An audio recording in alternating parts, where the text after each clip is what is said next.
అందరికీ నమస్కారం అండి. ఎప్పటి నుంచో కళ్యాణ్ గారితో సినిమా చేద్దాం అనుకున్నది ఎలా కొద్దిగా లేట్ అయిన అడగయి చేసాం. బట్ లేట్ అయినా కొద్దిగా మంచి సినిమా చేసాం అన్న సాటిస్ఫాక్షన్ మా ఇద్దరికీ ఉంది. యా ఫస్ట్ ఇజం టీజర్ చూడగానే హరికృష్ణ గారికి తెగ నచ్చింది. ఆయనకి నచ్చింది ఏంటేసి ఈయన పొంగిపోయాడైనా ఆయన ట్రైలర్ చూసి ఏంటయ్యా నా కొడుకు ఎట్టా ఉన్నాడు అన్నాడు.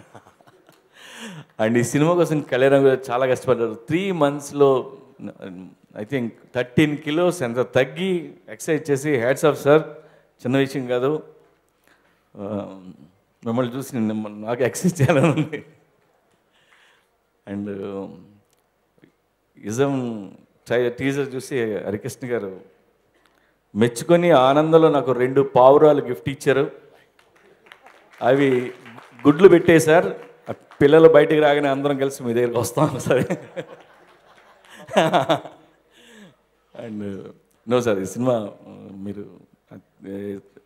తన యాక్టింగ్ చూసి మీరు ప్రౌడ్ ఫీల్ అవుతారు. And fantastic performance.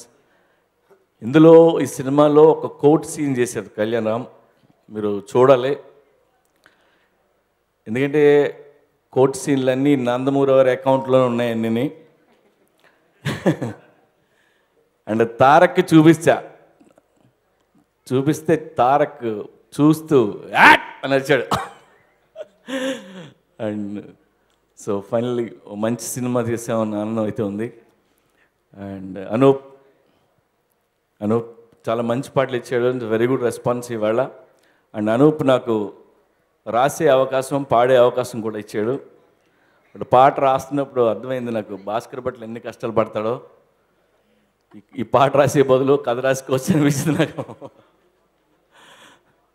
And Aditi best of luck, చాలా కష్టపడింది అమ్మాయి, బాగా చేసింది.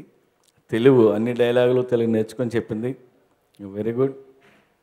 అండ్ మా DOP Mukesh, my Junaid, fights Venkat, అందరికీ టీమ్కి పనిచేసిన అందరూ నేను థ్యాంక్స్ చెప్తున్నాను. ఏ ఆడియో ఫంక్షన్ పెట్టుకున్నా మా సినిమా బాగా వచ్చిందని చెప్తాం కదా, దానికోసమే పెడతాం.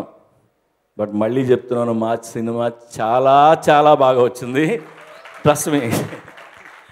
Thank you.